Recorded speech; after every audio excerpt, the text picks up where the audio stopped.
अक्सर एक कंफ्यूजन जो है वो हम लोगों के सामने आती है। वो ये है कि लड़के अक्सर बोलते हैं कि भैया पापा जो है वो वे प्रोटीन या सप्लीमेंट नहीं लेके देंगे मेरे को। वो मना करते हैं कि ये गलत चीज़ होती है, तो उसका क्या इलाज किया जाए। दोस्तों, ये एक बहुत जेन्युइन प्रॉब्लम जो है इंडियन लोगों के माइंडसेट में है कि वे प्रोटीन शायद बहुत ख़राब चीज़ है जो बॉडी को हार्म पहुंचाती है। मैं ये नहीं कहता कि आप अपनी नॉर्मल डाइट को रिप्लेस करके वे प्रोटीन लेना शुरू कर दें, बट वे प्रोटीन इतनी भी बुरी चीज़ नहीं है जिसके लिए आपको इतना डरना पड़े कि आप वे प्रोटीन को अपने बच्चों को लेने ही ना दें। अब एक बात सोचने की है कि यार ये ऐसा कैसा माइंडसेट है कि हमारे इंडियन जो लोग हैं, इंडियन पेरेंट्स हैं या नॉर्मल आदमी है, वो प्रोटीन सप्लीमेंट लेने से इतना डरता क्यों है। आज हम डिस्कस करेंगे इसी बात को। दोस्तों, प्रोटीन्स की इन्वेंशन जो है एज ए सप्लीमेंट वो हुई थी 1920s में, लगभग आज से 100 साल पहले, जब एक कोकोआ ड्रिंक के नाम से एक प्रोटीन आया था जिसमें कुछ क्वांटिटी में प्रोटीन था जो जिसे आप आर्टिफिशियल प्रोटीन कह सकते हैं। आर्टिफिशियल इसलिए कह रहा हूँ कि वो नॉर्मल डाइट से प्रोटीन नहीं मिल रहा था, आपको सप्लीमेंट के तौर पर दिया जा रहा था। तो वो कोकोआ प्रोटीन के रूप में एक सप्लीमेंट आया था 1920 में। उसके बाद 1930 में जो वे प्रोटीन बनाने की प्रोसेस है वो इन्वेंट हुई थी, जिसके बाद वे प्रोटीन बनना जो है जो शुरू हो गया था। और 1950 तक आते आते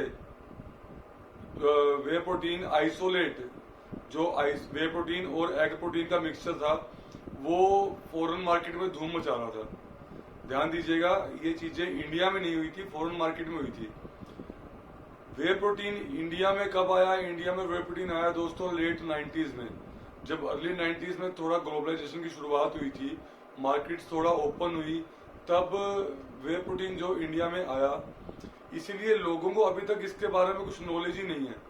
वो लोग ये सोचते हैं अभी भी कि ये कुछ ऐसी चीज है, कोई जादू का प्रोडक्ट है जो सिर्फ स्पोर्ट्समैन के काम का है, या जो एक्सट्रीम एक्टिविटीज करने वाले बॉडी बिल्डर हैं जो स्टीरॉयड लेते हैं, या उसी का स्टीरॉयड टाइप की कोई चीज है जो कि शरीर को नुकसान पहुंचाती है।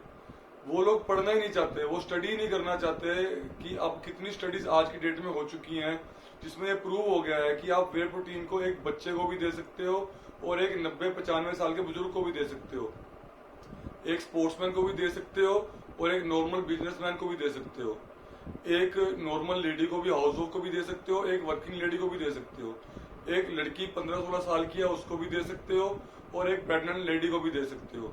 ये आप किसी भी पर्सन को किसी भी स्टेज में जो अपनी बॉडी की एक्सर्शन कर रहा है, जो थोड़ी बहुत एक्सरसाइज कर रहा है, जो थोड़ा बहुत वर्क कर रहा है, जिसकी बॉडी की नीड्स प्रोटीन की अपनी नॉर्मल डाइट से पूरी नहीं हो रही, उसको आप वे प्रोटीन इजिली दे सकते हो और इसका कोई नुकसान, किसी तरह का साइड इफेक्ट जो है वो नहीं है। लेकिन लोग ये चीज पढ़ना नहीं चाहते क्योंकि उनके दिमाग जो है वो माइंडसेट बने हुए हैं। माइंडसेट, कुछ ईगो इनकी इतनी स्ट्रांग हो चुकी है कि वो अपने आप को गलत साबित होते हुए देखना नहीं चाहते। उनके दिमाग में क्या बैठा हुआ है? 20 साल पहले, 30 साल पहले जब भारत वर्ल्ड कप जीता था, तब एक ऐड आती थी कि फलाना drink is the secret of my energy. वो ऐड इसी टैगलाइन के साथ आज भी चल रही है, वो प्रोडक्ट इसी टैगलाइन के साथ आज भी बिक रहा है। या एक ऐड आई थी कि फलानी drink is the I am a फलानी ड्रिंक बॉय।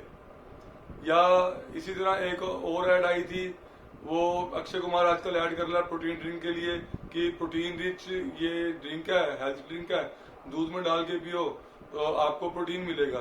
दोस्तों, दूध में तो वैसे ही प्रोटीन होता है, थोड़ा सा प्रोटीन अगर आपने उसमें डाल दिया और तो कोई एक्स्ट्रा तो कुछ होने से नहीं रहा। लेकिन लोगों के दिमाग में ये ऐड जो है वो घर कर चुकी हैं। मीडिया ने उनका माइंडसेट जो ऐसा कर दिया है कि वो वे प्रोटीन के बारे में सोच ही नहीं सकते, वो सोचना ही नहीं चाहते।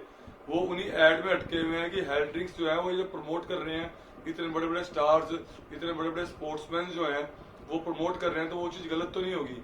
मैं शर्तिया कह सकता हूँ, वो लोग अगर चेक करेंगे तो जितने भी ये ऐड प्रमोट करने वाले जो स्पोर्ट्समैन हैं, जो स्टार्स हैं, वो कोई भी इन प्रोडक्ट्स को खुद यूज नहीं करता होगा। लेकिन नहीं, हमारा तो माइंडसेट है भाई वो चीज अच्छी है और जो वे प्रोटीन है वो तो स्टीरॉयड है भाई, वो लोग नहीं सोच पाते हैं। इसके बाद एक ट्रस्ट फैक्टर आ जाता है कि अब लोगों का विश्वास अब थोड़ा बहुत बढ़ने लगता है तो कोई ना कोई खबर ऐसी आ जाती है कि इतने 1000 डब्बे नकली प्रोटीन के पकड़े गए, इतने इस प्रोटीन को खाने से इसको ये प्रॉब्लम हो गई, इस प्रोटीन को खाने से इसकी किडनी फेल हो गई। दोस्तों ये सब चीजें होती हैं, लेकिन अगर आप अच्छी चीज ले रहे हैं, आपको अश्योरिटी से अच्छा प्रोडक्ट मिल रहा है, आपको पता है कि चीज डुप्लीकेट नहीं है, तो उसका कोई नुकसान नहीं है। लेकिन ये ट्रस्ट फैक्टर एक ऐसी चीज तो है जिससे लोगों के मन में डर बना रहता है। इसके अलावा एक और फैक्ट जो है, जो बहुत ही प्रोमिनेंट फैक्टर है लोगों के दिमाग में वे प्रोटीन के बारे में क्लैरिटी ना होने देने का, वो है दोस्तों मीडिया और डॉक्टर्स। मीडिया कभी भी आपको पॉजिटिव चीज नहीं दिखाएगा। मीडिया आपको हमेशा यही दिखाएगा कि फलाने स्टार का तलाक हो गया, फलाने के घर में लड़ाई हो गई, तो इस एक्टर की इस एक्ट्रेस के साथ अफेयर था, वो ब्रेकअप हो गया। वो कभी भी आपको ये नहीं बताया है कि फलाना कपल जो है 50 साल से सुख शांति से रह रहा है। वो कभी भी आपको पॉजिटिव न्यूज की तरफ अट्रैक्ट नहीं करेगी, क्योंकि आपकी टेंडेंसी है कि नेगेटिव की तरफ लोग ज्यादा अट्रैक्ट होते हैं। इसी तरह डॉक्टर्स हैं, डॉक्टर्स कभी भी, एक तो उनका फील्ड नहीं है सप्लीमेंट साइंस, वो लोग ज्यादा वो नहीं करते। उसके बाद वो प्रमोट करते हैं उन चीजों को, देखिए हार्श है बट ट्रू है, प्रमोशन करते हैं क्योंकि उनका मॉनिटरी बेनिफिट होता है, प्रॉफिट वैल्यू होती है, उनको रिकमेंडेशंस के पैसे मिलते हैं इसीलिए। लेकिन सप्लीमेंट लाइन में कोई बंदा उनको जो है कमीशन नहीं देता।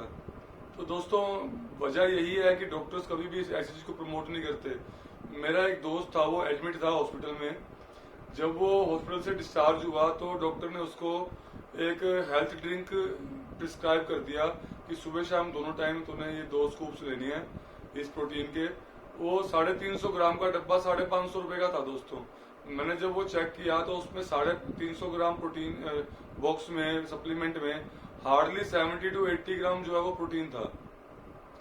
दोस्तों मैंने अपने दोस्त को बोला कि यार तू ये रहने दे, तो उसको मैंने अपने घर से 1 किलो का प्रोटीन पाउडर दे दिया उसको, वे प्रोटीन, और उसको उससे ज्यादा रिजल्ट मिले।